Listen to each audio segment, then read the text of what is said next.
Hello, hello, hello, everybody. Hope you're having a good day. Uh, I felt in the mood to talk about dinosaurs once again, so I figured I'd do another stream about them. Now, this stream was originally supposed to go live a couple days ago, but I messed up with the time zones and I didn't want to interfere with a stream that some friends of the channel were doing. Uh, with that said, this should be a fun time, I hope. Today we have an interesting topic. We will be talking about dinosaurs in the snow, which is not something you hear about very often or that you see in media very often, which I think is a shame, but it is a pretty fun topic. Now, I will say this is an open stream. If you have any questions, feel free to hop on in. The link is pinned at the top of the chat. Alrighty. Well, we'll give people a couple more minutes to filter on in. But in the meantime,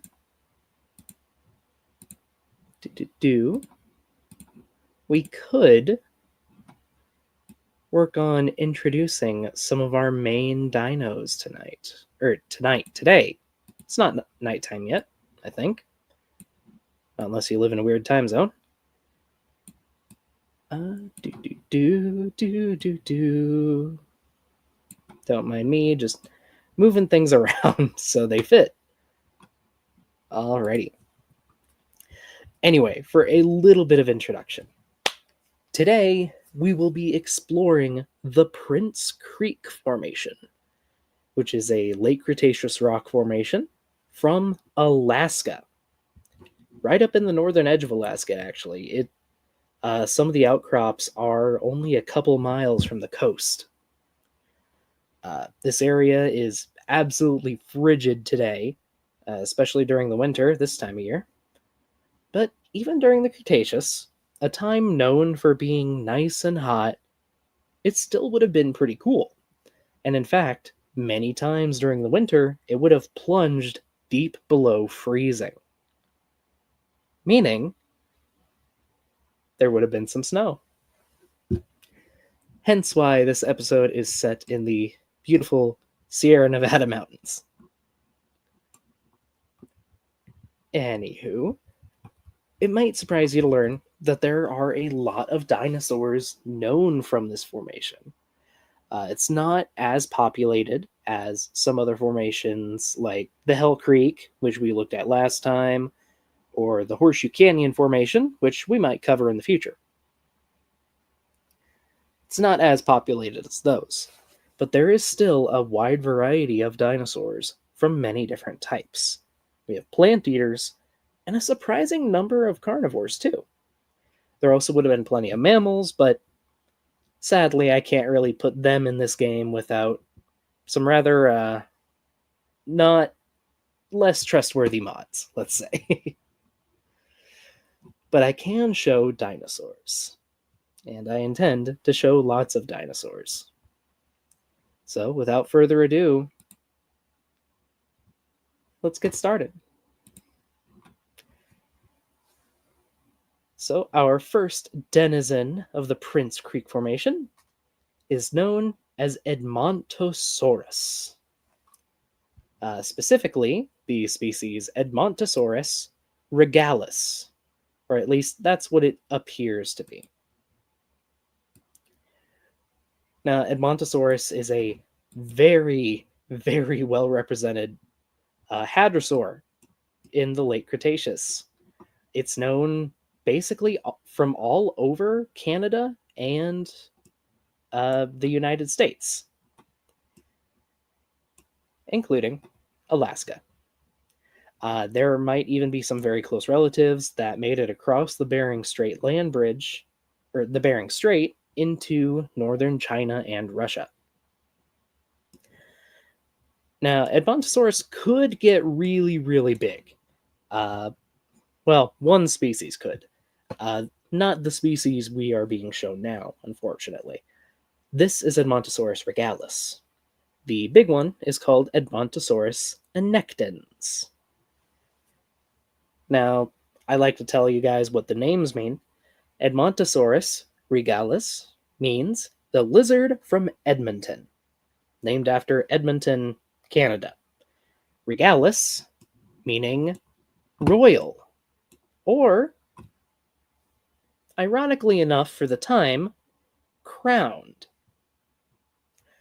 Now, see, if we look at a skull of this guy, let me just pull up a skull real quick.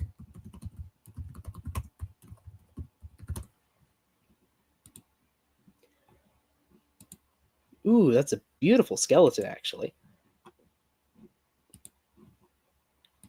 Okie doke. So I will show this now. So this is what we now know to be Edmontosaurus regalis. And if you notice, when we look at the head, it's rather flat up there. Which is kind of odd, because the ones that I'm showing you in the game have a little comb on the top of their heads. See that right there? Now, why do these ones in the game have this little comb? Whoop, this guy's in the trees, so we'll move to another one.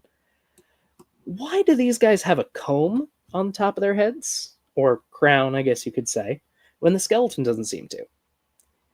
Well, in the early 2000s, we found another Edmontosaurus, and for the record, we have hundreds of Edmontosaurus. It is arguably one of the most well-known and well-represented fossil dinosaurs ever. It is absurd. But there was one found in the early 2000s that had a lot of skin impressions preserved, including some skin impressions from the top of the head, showing that they had a little crest entirely made of soft tissue. Which is kind of ironic, because a lot of other hadrosaurs have bony crests, but these guys didn't. If I recall correctly, it would have been covered in scales, which you can see here. It wasn't like, say, a cassowary casque. But it's interesting that they had them, and we had no idea until we got that beautiful specimen. Now, I am going to go into first-person view here really quick, something I intend to make more use of, because I believe this same specimen revealed something rather interesting about the feet of Edmontosaurus. If you look at the front hoof here, and I do say hoof, because the anatomy of these things' feet is really weird, at least up front.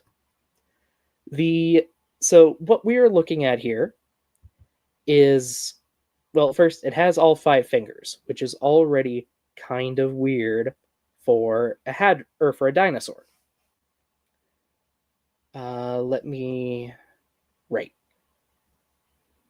Right, okay.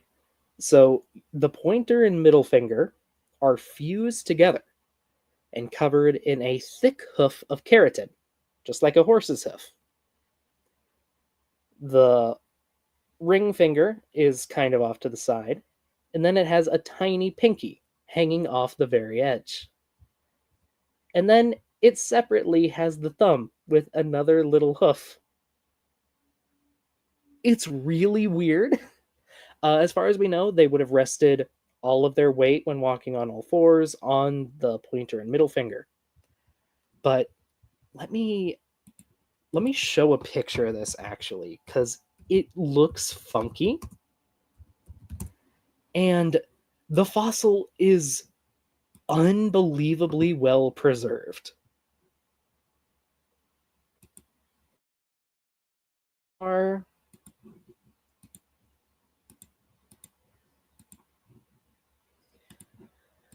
So this is the hoof. It's just the animal's hand. It's really crazy that we have a fossil that is this well preserved. And it just shows the texture so well. You can see individual scales on this. Moving down, you can see the hoof here and a little claw over covering its thumb. It is unbelievably well preserved, and I love that we have a fossil like this finally.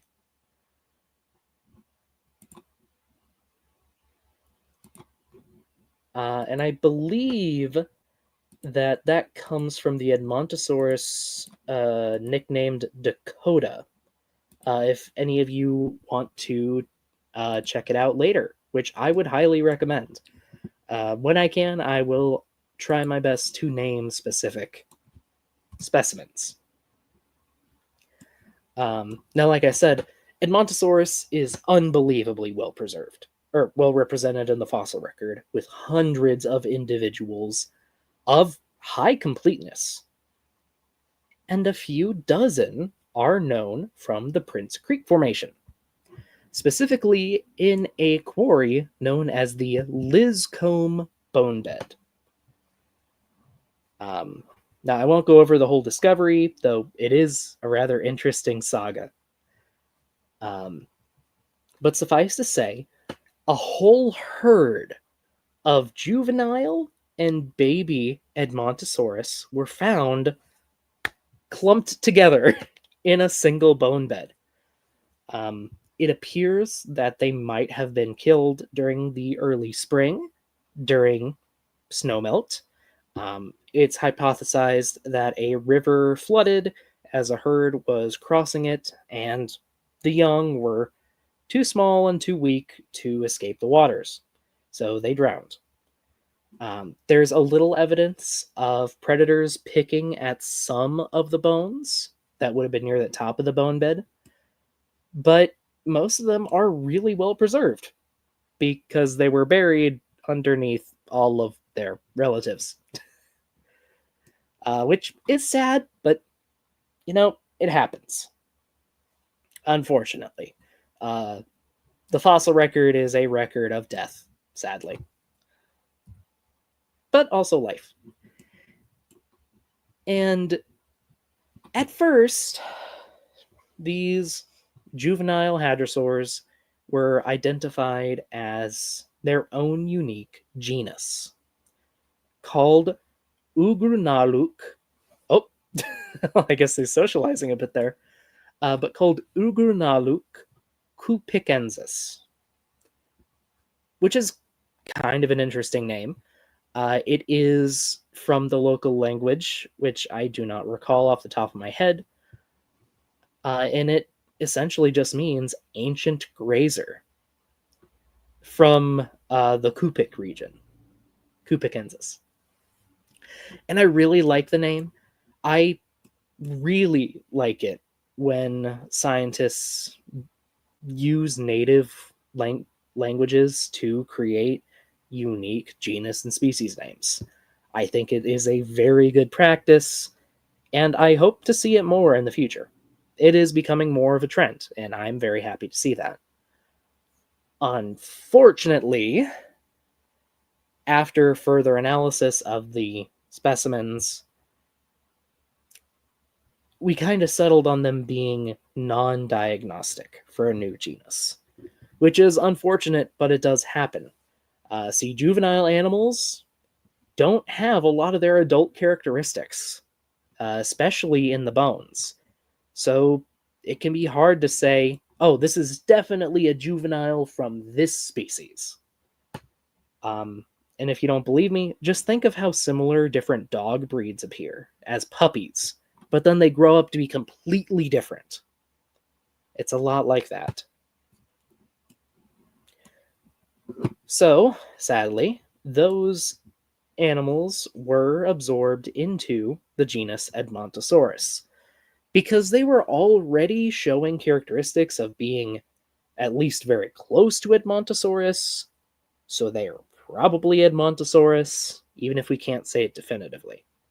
Now, if we ever do find adults of Ugrunaluk, let's say, it might become its own genus again, and I really hope that it does, because again, love the name. But until then, They are Edmontosaurus regalis with a question mark. And that's mostly based on the time that they're known from and distribution of Edmontosaurus species. Anywho, I think we've talked about this fetching duckbill for long enough, so we shall move on to our next dinosaur, which is another duckbill, actually. Let me... Yep, here we go. So, this is a stand-in right here. In the Liscombe bone bed, which I just mentioned, there are remains of... I think it might be glitched out. Yeah, it's glitched out. Well, that sucks. Yep, they're stuck in there. This happens. This happens in unfortunately common. So, what's supposed to be walking out of the hatchery right now is a herd of Cretaceous as a stand-in for Lambeosaurians that are known from the Liscombe bone bed. And by that I mean there is one fragment that cannot be assigned to any particular genus or species. So I chose a rather pretty one as a stand-in, but it appears to have glitched out. And I can't get rid of the hatchery because they're in there. Lovely. Well,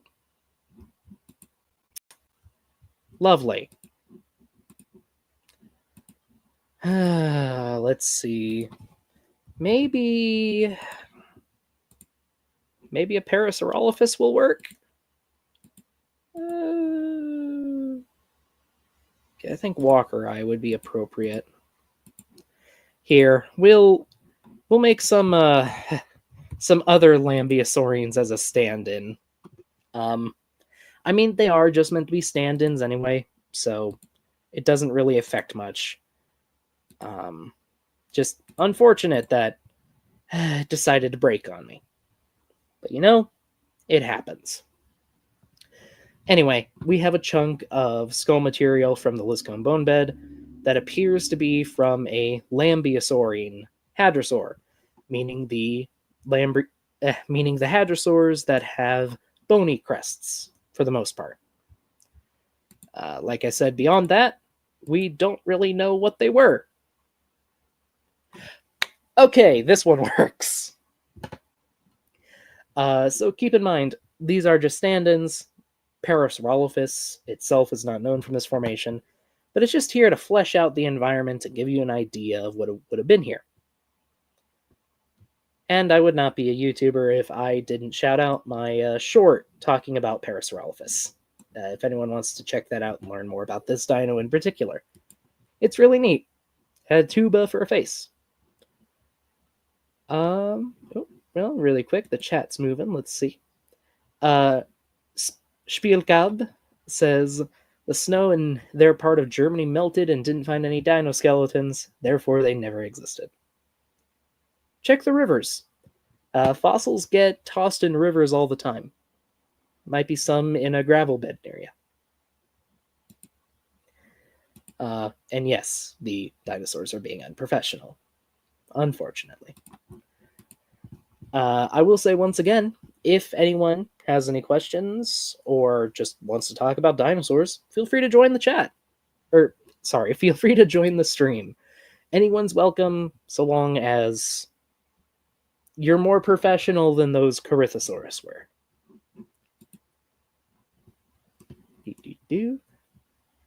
Also, here's a fun little thing. If any of you see a dinosaur you really like and you want to give it a name, and I say that when these guys are in the dark, of course, if you send in a super chat, you can name a dinosaur. I kind of like doing that. Oh, and they're having fun.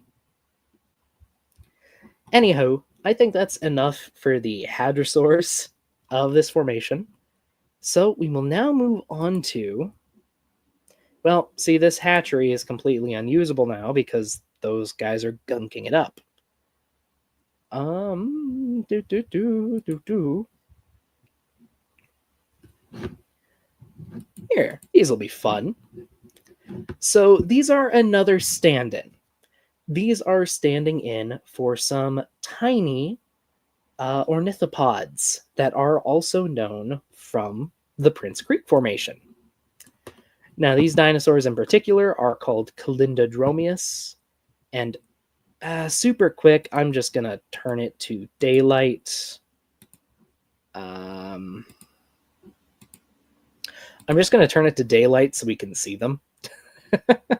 There we go, that's better. But Calindodromeus here is actually a really neat little dinosaur.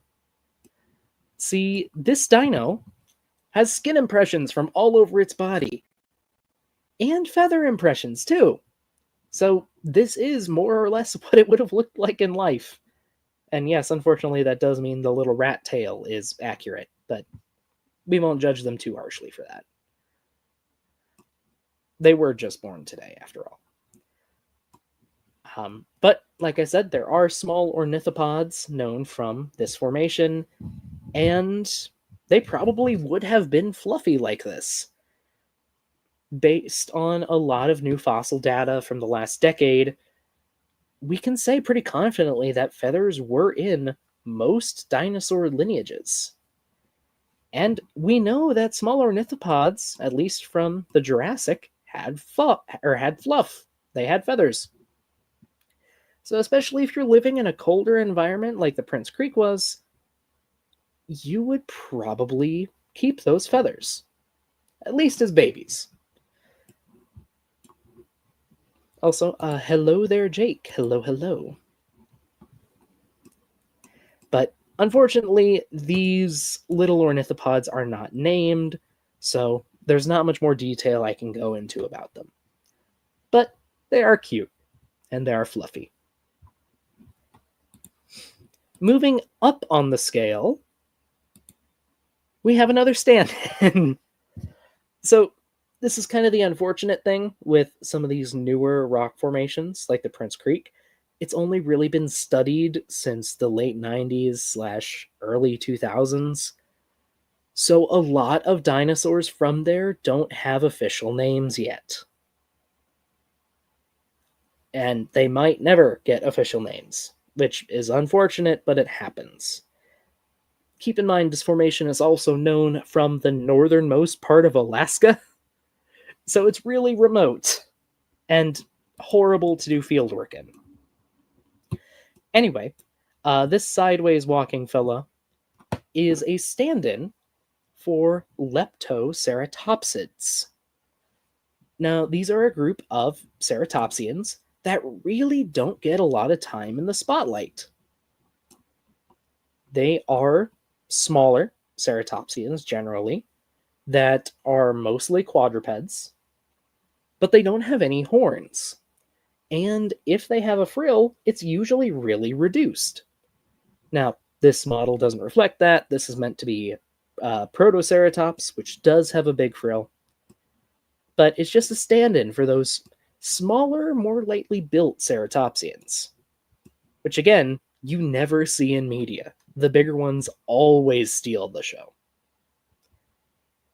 Oh, the animation's a little busted there, but they're playing. But they are kind of neat.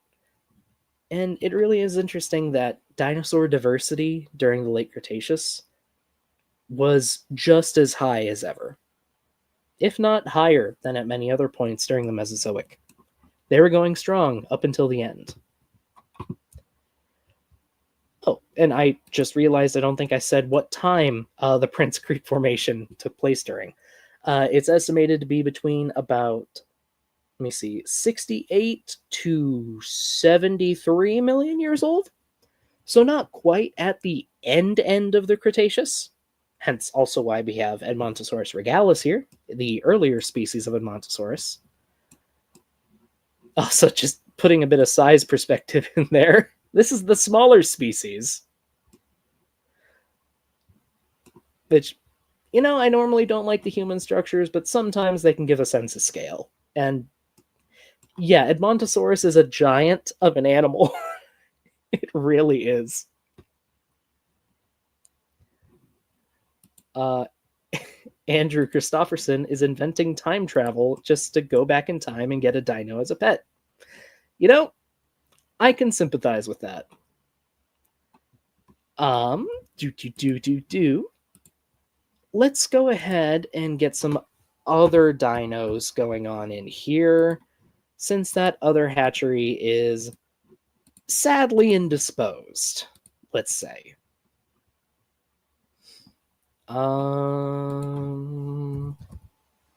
Pachyrhinosaurus. Okie doke. We'll get these eggs cooking.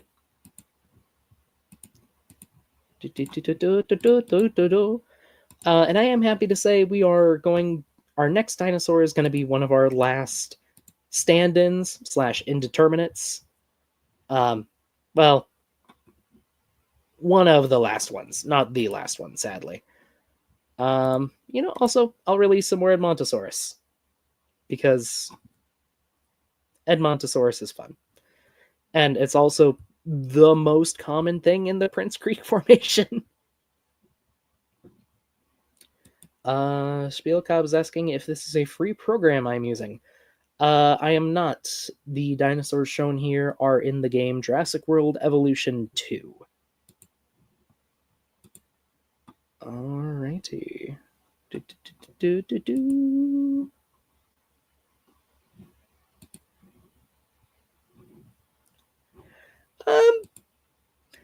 Unfortunately, development on the game is stopping, or has stopped, but it is a fun game, I will say. Also, I just gotta do a couple things super duper quick. I will be right back.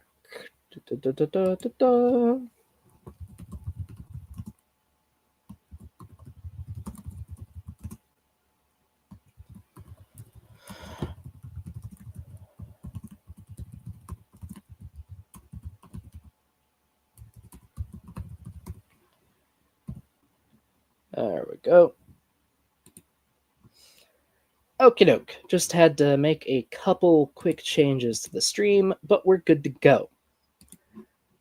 And I will say again, if you wish to name one of the cute little critters on screen, you can name them in a super chat. With that said, let's introduce one of our last stand-ins just to get them out of the way so we can focus on the named animals from this formation.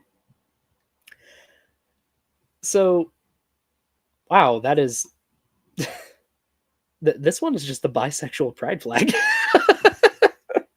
But these are Archaeornithomimus as a stand-in for an unnamed ornithomimid from the Prince Creek Formation. Ornithomimids, of course, being the fast, really birdy dinosaurs from the Cretaceous.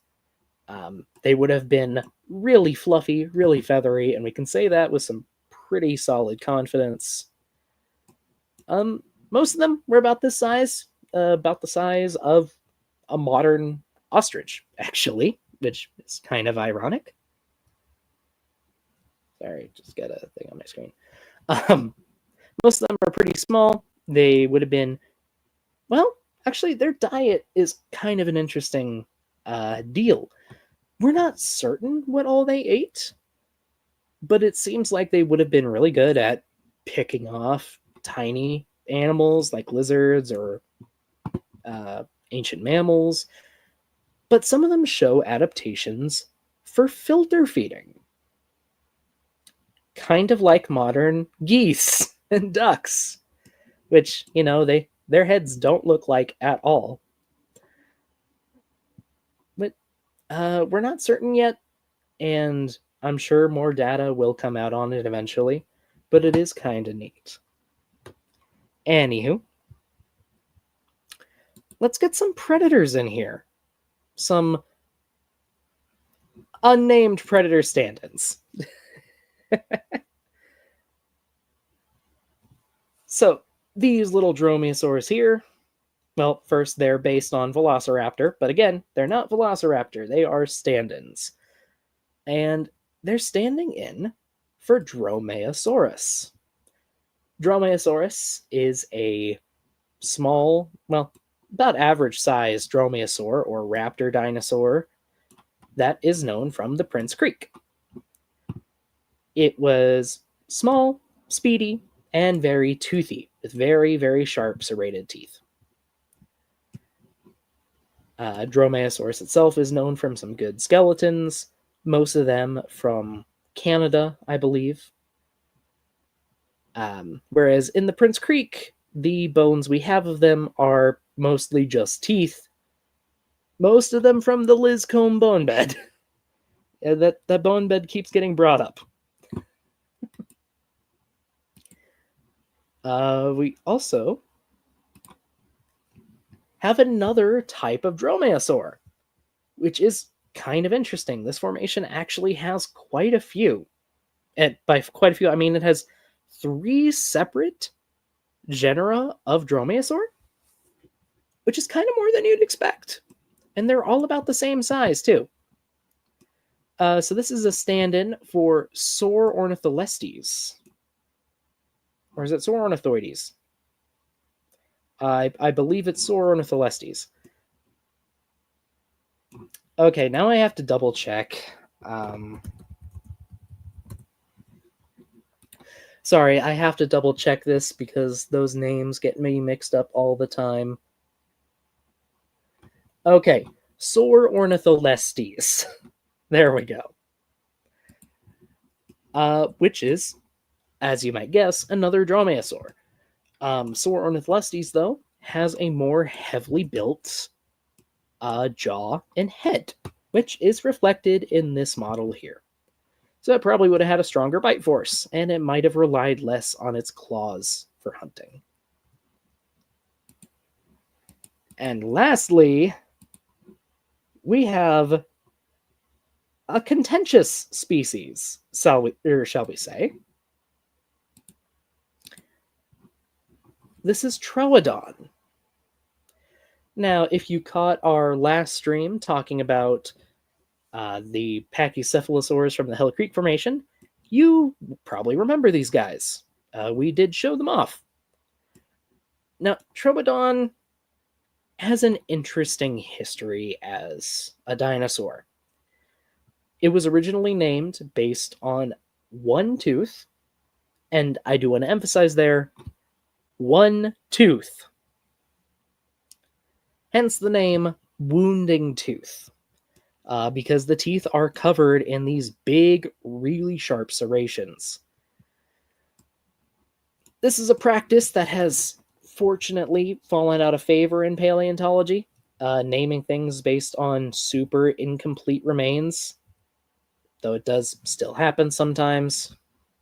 Ooh, I like this color. And a lot of animals got lumped in with Troodon over time. A lot of animals. A lot of other dromaeosaurs. Some pachycephalosaurs, because pachycephalosaurs are weird in that their frontmost teeth are really weirdly shaped. They're almost like little daggers with really big serrations. So they look a lot like troodontid teeth. So they got confused for a while.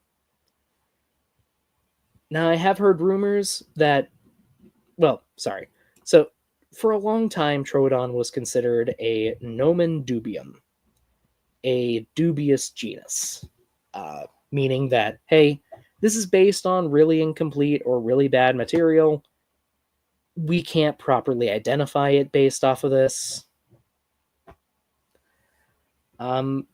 So it was kind of discarded, though the group named after it, the Troodontids, remained a valid group. I have heard rumors, not confirmed as far as I know, but rumors, that Troodon may be coming back based on a newly referred skeleton. Now, I haven't seen the research on this myself. I don't know if it's even published yet, If it is, then I will do my best to try and find it and figure it out, and maybe we'll have an episode on weird dromaeosaurs, because there's a lot of those to talk about. But at least at the moment, as far as I know, this is still a dubious genus. So this is a troodontid from the Prince Creek Formation. Now, troodontids more broadly, we actually know quite a bit about. They are very lightly built, even compared to other dromaeosaurs.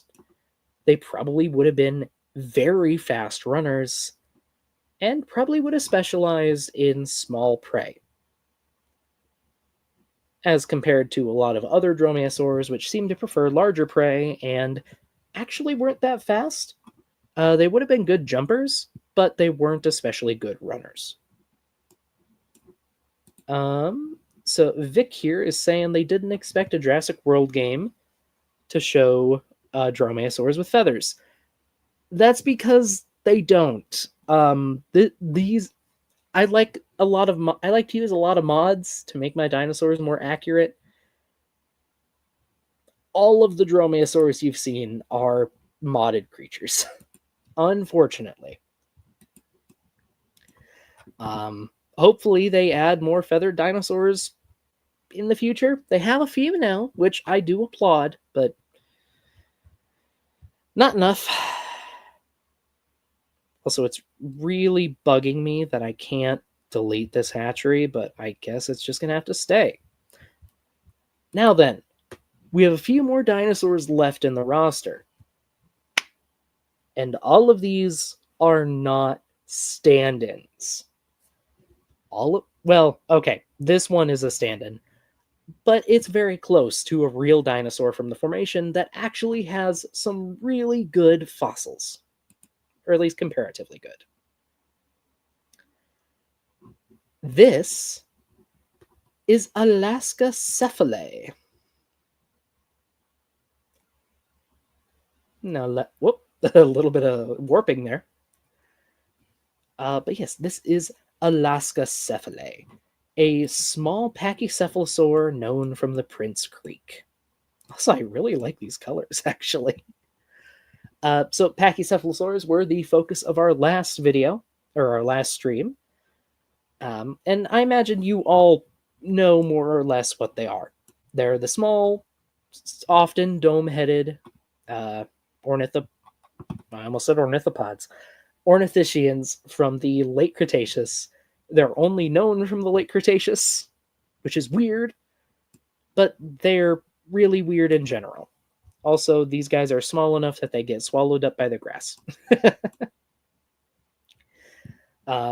Anyway, they probably would have used those armored up heads for defense against predators, and maybe for smacking each other around. As we again went over in the last stream, not the classic headbutting that's been shown in a lot of media, but more like boxing or smacking. Whoa, just walking by a giant Parasaurolophus. Pachycephalosaurs in general are interesting little critters. They appear to have been mostly herbivorous, but they may have been omnivores. Oh, Maya says she doesn't see any floofy dinos. We did show a bunch of them earlier, Maya. We'll go back to them in a minute. But yeah, they might have been omnivores. Pachycephalosaurs are odd in that their rear cheek teeth are good for grinding up plant matter, but their front teeth are really sharp and they look good for slicing, which is weird and suggests that they may have been able to process meat. Oh, I see. Maya left for a few minutes, so she missed all the fluffy dinosaurs. Well, here's a fluffy dinosaur. Here's a troodontid. We also... There we go. Whoa, this one's a Hulk. Here we go. We have Calindrodromeus here. This is really, really fluffy. But to finish up on Alaskacephalae, we do have bones from it. We don't have a ton. It's mostly skull bones, which, if you saw the last stream, is really common for Pachycephalosaurs. That big, thick dome at the top of the head seems to have survived fossilization much better than the rest of the skeleton, which is just kind of how it goes. Anywho, we do have another. Wow, I forgot the name of the group. Okay, Caden was in the chat earlier. What are the ceratopsians and pachycephalosaurs? Wow. I'm sorry, I completely blanked. Marginocephalians! There we go. Marginocephalians, the frilled and hard-headed dinosaurs. Speaking of them, there's another one known from this formation. This is This is Pachyrhinosaurus paratorum. Pachyrhinosaurus is a rather odd ceratopsian, in that, unlike most of its relatives, it doesn't have a horn. Well, it has little hornlets on the top of its head, but instead of a horn on its nose or its brow, instead, it has what are called bosses, which are basically just huge lumps of bone. Now, Pachyrhinosaurus is known from some very large bone beds, actually. There is one of another species, I believe it's Pachyrhinosaurus lacustae, from a more southern area of Canada, where I believe there's about 40 individuals, 40 to 50 individuals, which, like our Edmontosaurus from earlier, were probably killed in a flood, which, they happened. So it's pretty likely that this dinosaur lived in herds, which I think is pretty neat. And I don't think I said what the name means. The name means thick-nosed lizard, Pachyrhinosaurus, which you can probably guess how it got that name. Now, Pachyrhinosaurus is a genus that has been seen more and more in pop culture recently, which I'm happy about. I always like it when the weirdos get a bit of spotlight, and this one is definitely weird. And in one of these more recent pop culture depictions, we saw... Oh, I guess they're going to do a social animation here. It's a little broken, but it's not terrible. We saw these Pachyrhinosaurus in Prehistoric Kingdom, a documentary that came out, I believe, in 2021 and 2022, or maybe it was 2022 and 2023. That might be it. And in that documentary, it was shown having a few thick bristles on its back. Also, I think this guy is squaring up for a fight. Yep, okay, they'll get to it eventually. But it was shown with bristles on its back. And, that's kind of interesting.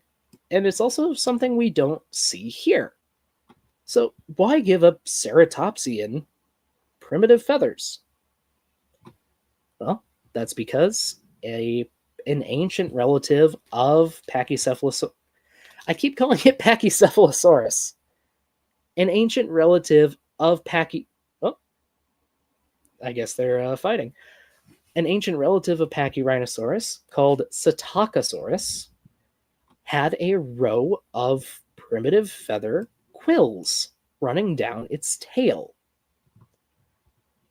And that has led to some speculation that later ceratopsians might have had quills as well.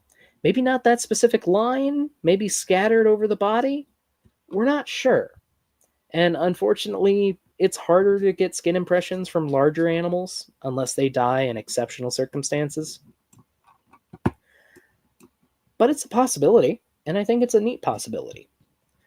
Now, some pieces of media have taken this to the extreme and turned Pachyrhinosaurus into a fluffy beast, as in absolutely covered in feathers. I think the jury is kind of out on if that is even possible or not. Pachyrhinosaurus is a large animal. It's about the size of a modern rhino. So it might not have even needed feathers. But we don't know. I'd be interested in seeing more information that can swing the jury one way or the other, but at the moment, it's just kind of a big old question mark. And Maya says that Fluphosaurus is the superior beast. Vic's asking if they are long quills that could provide potential protection. In the case of Psittacosaurus, they are quills. They're if you've ever handled like a goose or a swan feather, it's sort of like if you just stripped off all the little barbs and were left with the central shaft, the calamus, the rachis. I think it's the rachis. It's basically like that. It might have made them harder to swallow for their predators. Or it might have just been display. That's also entirely possible. But now then, we have our last dinosaur of the evening. I keep saying evening. I'm used to streaming later. Last dinosaur of the afternoon. This is Nanuqsaurus hoglundi.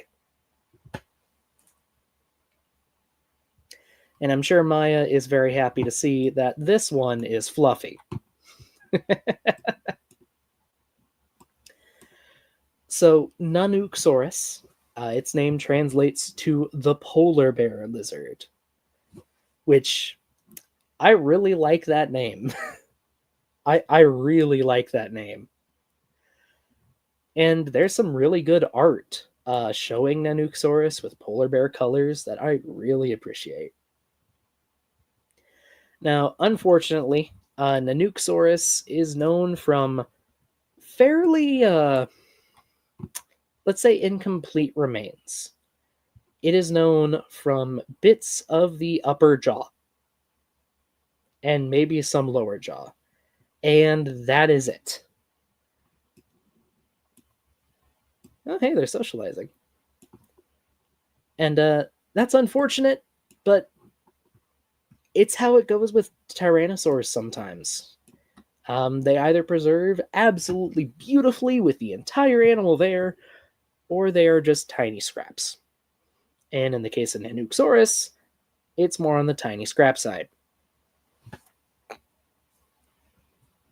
So this reconstruction, and most other reconstructions, are very heavily based on other tyrannosaurids from the time, which would be dinosaurs like Daspletosaurus and, well, mostly Daspletosaurus. We have enough material to know which branch of Tyrannosauridae it belongs to. It would have belonged to the, I believe it is Tyrannosaurinae, which are the more heavily built tyrannosaurids, which include, as you can probably guess, Tyrannosaurus itself, Daspletosaurus, and a few others. So it probably would have been a more heavily built dino. And it lived, once again, in the Prince Creek, up in northern Alaska. Which kind of brings up the question, should it be feathered? Oh, and really quick, have a good afternoon, Beck. Thanks for stopping by. Should it be feathered like this? Well, unlike with Pachyrhinosaurus, where it's a bit more up in the air, we have a direct comparison to Nanuqsaurus that was covered in feathers. And I've talked about this dinosaur before on this channel, actually. This being Yutyrannus hualai from the early Cretaceous of China. Now, Yutyrannus would have been about the same size, maybe a little smaller than Nanuqsaurus here, but it was completely coated in feathers from head to toe. And so it seems it would definitely be possible for Nanuqsaurus to have the feathers as well. Now, sadly, and especially sadly for this being our last dinosaur, there really isn't a ton else we can say about Nanuqsaurus because it is so incomplete. As stated, it is fragments of the skull, and that is all. Hopefully more material will be found in the future, but until then, this is about all we got. Now, I will say, when it was first discovered, it was hypothesized that it might be a small tyrannosaurid. The initial reconstructions were putting it at, I think, between 18 and 25 feet in length. But more recent research has shown that it was probably bigger. It was probably about Displetosaurus size, so about 30 feet long. And, like we said, heavily built. Now, these are the major dinosaurs known from this formation. And we've gone over quite a few of them, some of which are still hiding in a hatchery. But there is more to talk about with the Prince Creek Formation in particular.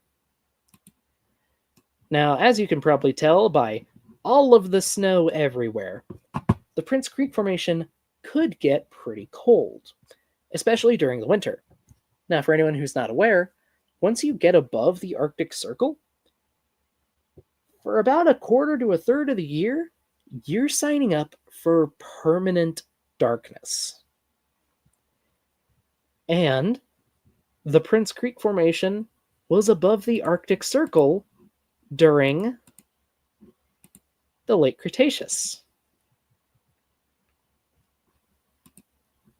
So, for a good 3 to 4 months out of the year, it would have been almost completely dark. The only light would have come from the moon and the stars, no sunlight to speak of. In fact, it probably would have looked a lot like this for most of that time. Only really able to see shadows against the backdrop of the snow. Probably would have been really, really spooky. And yet, the dinosaurs didn't just live up here. They thrived. We have found eggshell fragments and baby individuals from almost every dinosaur that I've shown here. We have them from Edmontosaurus. We have them from the smaller herbivores. We have them from Pachyrhinosaurus, from Troodontids, and maybe even some bits from Tyrannosaurs. All of these dinosaurs were staying here year-round and raising their young in this frigid environment. Now, the young might have been, say, born in the spring, so they'd have the most time in the sunlight to grow before winter hits. But some of these animals could take decades to reach full maturity, or at least a decade. So for a lot of their early life, they would have had to spend it in the dark and in the cold. But they made it work. And I think that is really incredible, especially considering, we never think of dinosaurs living in the snow. But they did, at least up north. and probably a bit down south too, as the Cretaceous wound down towards its end. Even if it never snowed like it does in the modern day, even if it was just a frost every now and then and maybe a sprinkling of snow, the average winter temperature for this area is still estimated to be at about 30 degrees Fahrenheit, at or below freezing. So it would have been really, really chilly.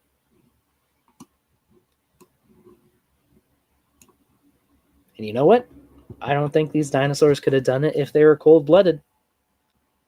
So it's another little bit of evidence that warm bloodedness was common among dinosaurs, and they made it work really well.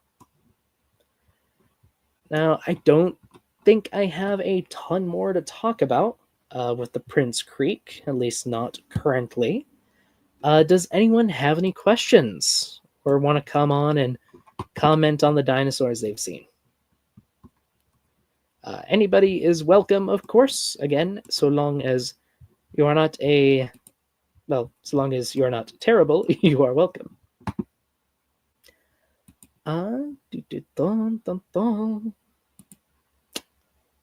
Let's see. I do kind of want to show just the size difference between Edmontosaurus annectens and Regalis. If the mod creator actually had these be different sizes, which they might not have. But they might have, which I would like if they were.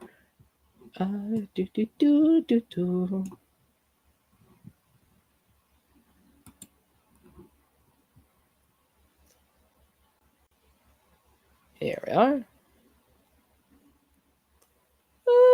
I feel like they're about the same size. Maybe a bit bigger? I'm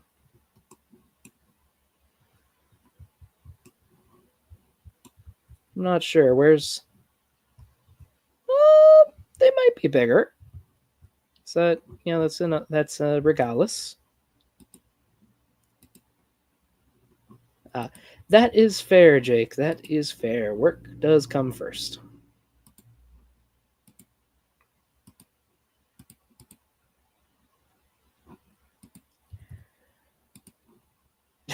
And Bree is in a hot tub.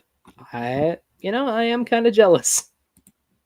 It's a little chilly in my apartment right now, sadly. But it is what it is. I'll survive, probably. Alrighty. Oh, the release is blocked by a dinosaur, huh? I wonder why. Oh dear. Oh, okay, it's releasing. And okay, no, they're about the same size.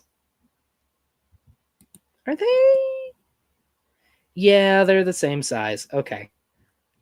In reality, Edmontosaurus annectens over there would be a good bit larger than Regalis. It's actually kind of nuts how much. Edmontosaurus annectens could get up to sauropod sizes, which is really crazy to think about, that a semi-bipedal hadrosaur could do that, but apparently they did. It would have been the largest creatures alive in the Hell Creek. And then we have this comparatively tiny Tyrannosaur. Which, keep in mind, Nanuqsaurus is not a small Tyrannosaur. It's actually a pretty decent size. It's a pretty decent size one, just compared to those monsters. But with that, I do think it's probably time to draw the stream to a close. I hope you enjoyed a little stream about dinosaurs in the snow. If anyone has any questions, feel free to ask them in the comments. I will answer them to the best of my ability. If you enjoyed the stream and would like to send me a tip, I have a Venmo tagged in the description. I also have a Patreon. Or if you just want to stay on YouTube, super chats or super thanks are always welcome. That's all, I think. Thank you for joining me, folks. And I hope you have. Well, I hope you have a warmer evening than these dinosaurs do. Adios.